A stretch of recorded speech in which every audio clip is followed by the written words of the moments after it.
ଯେତେବେଳେ ସଭା ହଉଥିଲା ଇନ୍ଦ୍ର ପଠେଇଥିଲା ସେଥିରୁ ଶିବ ଧନୁ ହେଲା 11 ହାତେ ଗାଣ୍ଡିବ ଧନୁ ହେଲା 8 ହାତେ 7 ହାତେ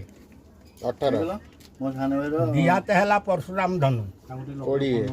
ଆଉ ବଳିଲା ହାତେ ହାତ ହେଲା ବଇଁଶୀ 18 ଇଞ୍ଚ 18ରେ 7ଟା ରନ୍ଧ୍ର ହେଲା 7 ରନ୍ଧ୍ର ଶିବ କରିଥିଲେ ଶିବ କରିକିରି 7ଟା ରନ୍ଧ୍ରରେ 7ଟା ସ୍ୱର ରଖିଥିଲେ ସେ ଶିବ ଧନୁ କରିକିରି ବଇଁଶୀ ସେ ଦେଇଥିଲେ ସରସ୍ୱତୀ ସରସ୍ୱତୀ ହେଉଛି ତାଙ୍କ ଶାଢ଼ୀ ଶିବଙ୍କ ଶାଢ଼ୀ ପାର୍ବତୀ ହେଉଛି ତାଙ୍କ ଘର ଭଉଣୀ ସରସ୍ୱତୀ ଦେଇଥିଲେ